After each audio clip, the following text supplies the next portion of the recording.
And just 6 months after 9/11, the Army lost a multilingual human intelligence collector when it needed one most. So how long had you intended to stay in the service? Well, my original enlistment was for 5 years, but as far as I'd planned to be in there for a career. So It was 5 years renewable. When your fellow service members found out that you were being discharged under Don't Ask, Don't Tell, what was their response to it?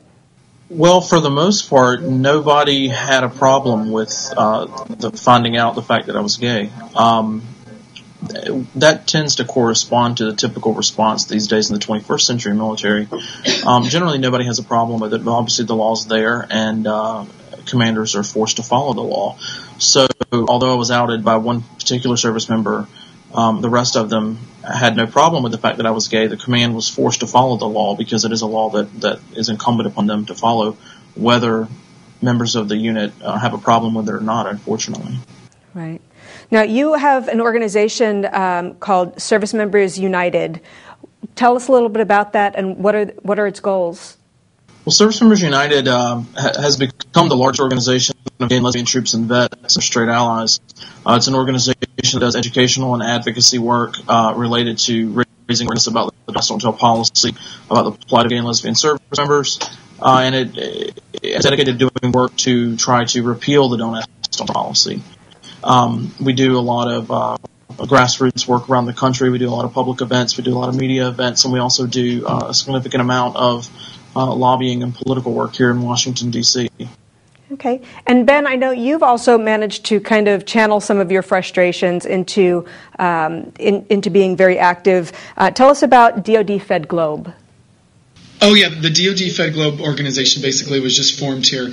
It's basically a organization that has been put together to kind of bring LGBT equality and education to the Department of Defense, primarily on the civilian side, but we will be doing a lot of work to repeal Don't Ask, Don't Tell, partnering with other groups across the nation to work on that. But we're just trying to bring equality to the Department of Defense. You're both very involved with trying to have Don't Ask, Don't Tell overturned.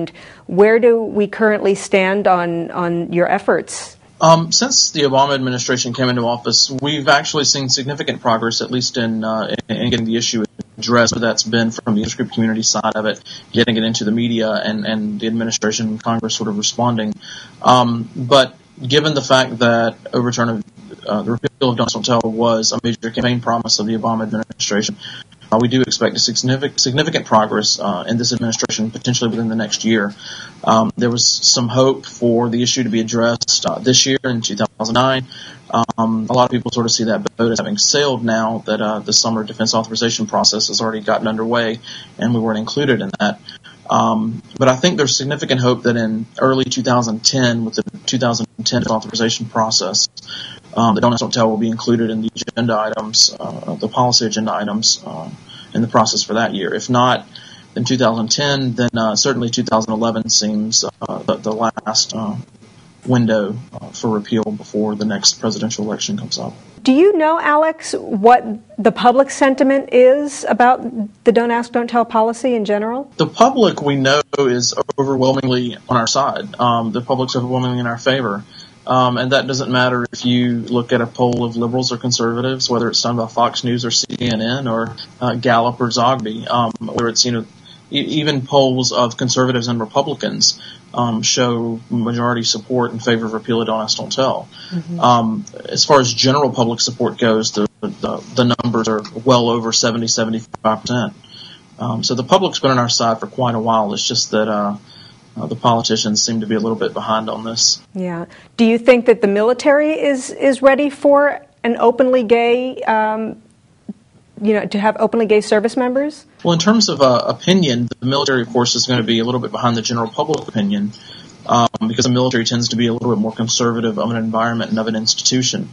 The unique thing about the military, though, is that it is an institution that follows orders. Mm-hmm. It's not a policy-making institution. It's a policy-implementing institution.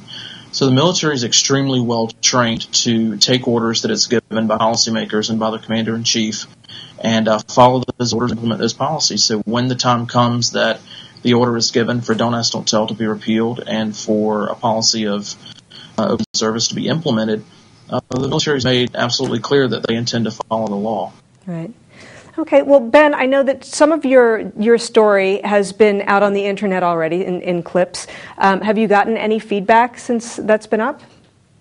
Yes, I've actually received quite a bit of feedback, ranging from a marriage and family therapy class here at the university I work at, using it as a discussion piece about families, all the way to the San Diego City Council, who played a clip of it at their meeting last week when they voted on a resolution in support of repealing Don't Ask, Don't Tell, and the resolution did pass after the video played. So, and I've also received a lot of personal feedback, so it's gotten quite a bit of feedback around town here, and who knows how far.